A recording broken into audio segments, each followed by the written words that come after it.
Hi, my name is Will. I am French. That's why I sound, how do you say, better? And I'm doing a YouTube series with the MS Trust because I have MS. I know, I'm so brave, etc. So I'll apologize if this stuff is a little bit niche or a bit niche, if you pronounce it correctly, actually. So I was diagnosed 3 years ago. It was kind of 3 years ago last week. It was late September. So that's 2015. But really my first symptom I experienced maybe mid-March 2015. So actually I was very lucky to have quite a short period between first symptom and diagnosis. And it's, I think, in large part thanks to my mom, who decided to book me an MRI at her expense privately back home in Paris. That was then home back then. Well, her home certainly, well, never mind. And that showed 2 lesions. So like now we're kind of end of March, 2 lesions on the MRI, 2 free small stuff. And then I've had subsequent flares that were mostly, so my first symptom was just I woke up one morning and just a little spot at the corner of my mouth was numb. And that spread to the whole left side of my face. So it's kind of trigeminal. But that went away after 2 weeks. And then I've had like subsequent kind of couple of days flares, mostly with balance problems. That's really where that when I flare up, and subsequent flare also been about balance. So then I've had maybe like the balance flare, I think maybe in April or May, and then a second one of those maybe in June or July. We finally managed to take a second MRI and a lumbar puncture in August, and I had the resultant diagnosis quite unambiguously in September. Yeah, did I know much about MS at that point? Yes, very kind of more theoretical level. I do think that I knew about the deeds because like when you study nervous system in like high school in France, like when they talk about myelin, they mention it and that kind of stuff sticks. MS is an autoimmune neurodegenerative disease, which are 2 very big words. So let me try and couch this in the form of a joke. Do you know what really gets on my nerves? My immune system. Yes, so the immune system attacks the central nervous system. So if you think about it, you have got the part that really hates anything foreign that turns on to the part that is notionally in charge. And if you want to think about the consequences, you only have to look at the current state of the Conservative Party, Adam, you'll think you'll agree, to see that this is not going to end well for anyone involved. In terms of things that I would experience every day, fatigue, pain or spasticity, bladder problem, doing the MS bingo, and of course the lead trio, the trifecta of depression, anxiety, and emotional lability. And I would argue that this is those symptoms perhaps are the most problematic for me. Whether there was something kind of like beyond MS in my mental health as well, I don't know. It's nice to have MS to blame everything on. The symptoms are interesting because you get like, it's as if, you know, they're shuffled into a deck and you get like a random hand. So everyone's got different ones, and when you meet people with MS, you can compare. Unfortunately, you can't trade. It'd be nice to kind of, you know, give away a bit of depression and take some more spasticity on it, you can't. But every now and then, you do get you get to pick a new couple of cards and get a little bit more on the list. No, the MS Trust has helped me really for information, right? Quite frankly, I think the website is great. The YouTube channel is great. I'm not just saying that because I'm on it, but. And the leaflets are great. So like so far I've not, but I know that you do have a phone number. I thought that was pretty cool. I thought I might give that a bell someday.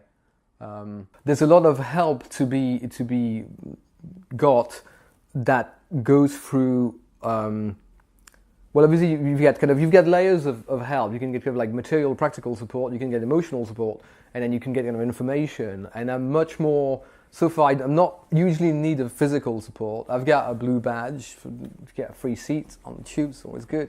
But and I think I'm more of a kind of left brain than for the emotional support. I bought all this stuff in because I've got the stand-up comedy too. No, but certainly for information, this is I really work in kind of terms of thinking, and I think that just having access to this information and seeing as well, I think that falls under emotional support as well, because you've got kind of like little stories and kind of hearing a personal angle through this without having through the hassle of actually socially interacting. God, with people. It's that's how it helps me for sure. What's funny is that I received the MS Trust information package with my first issue of Open Door, literally like the Friday before the day before I was about to perform, and suddenly it felt like, yeah, this is it, this is my thing. Like I kind of managed to maybe stay a little bit away from what it meant, but like, it's to stay, so you might as well make it your thing. So yeah, probably, but I hasten to add that I've really performed 10 minutes of stand-up about MS, so yeah, but what I have done is, it's fun. I think just generally joking about it. I mean, it's the next question, we can segue into that. Is there a funny side to MS? I choose to see one because I think there's a funny side in life, but I think I was arguably a bit like that before, I hope, but it certainly hammered it home. I think that, if I can give a piece of advice to someone who's just been diagnosed with MS, is to go and seek out a little bit by the American comic legend Bill Hicks, and it's just a little closer. I think the footage that's on YouTube is just how he ends the show that he actually did in London.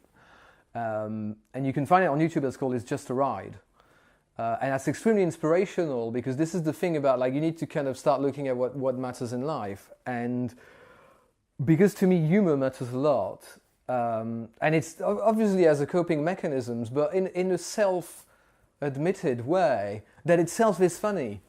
So I actually have my stuff very meta. I could like set up a joke here, and then you can cut to the stand-up that I'm going to be doing on Saturday. It's going to be brilliant. A couple of days ago, on Wednesday, I had two very nice ladies from the MS Trust. Hello. YouTube. Come to visit me in my home to shoot something, interview me for their YouTube channel. So they asked me a whole bunch of questions. See, I couldn't even get a proper piece of paper. I got on the other side. Let's see. And I figured, I can give some answers for, like, the director's cut version, all the stuff I couldn't say, or suddenly they would edit out. Oh well, okay. What one advice would you give to someone who got diagnosed with MS today is one of the questions they asked.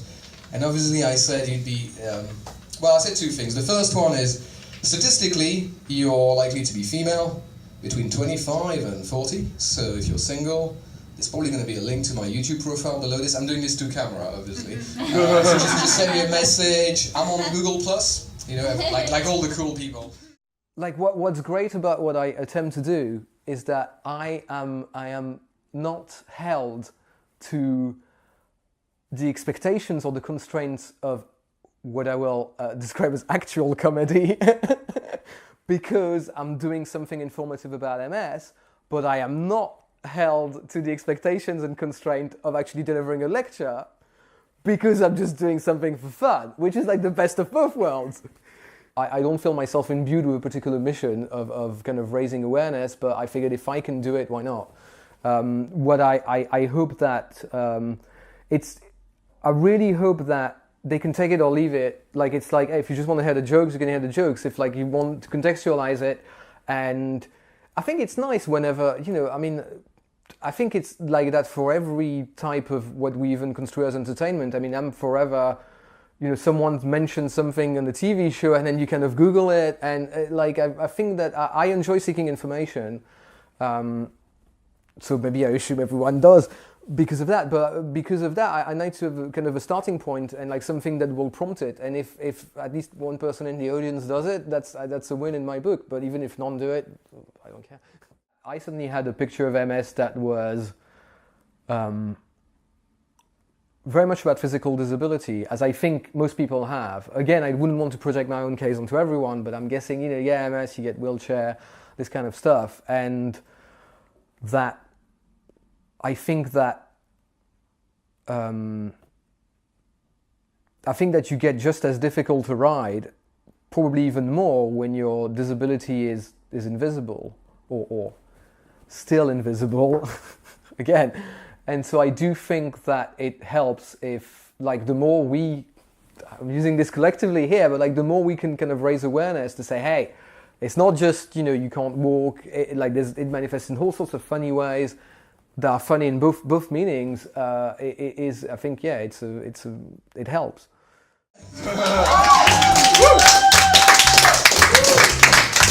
Wilbur, more clapping for Wilbur.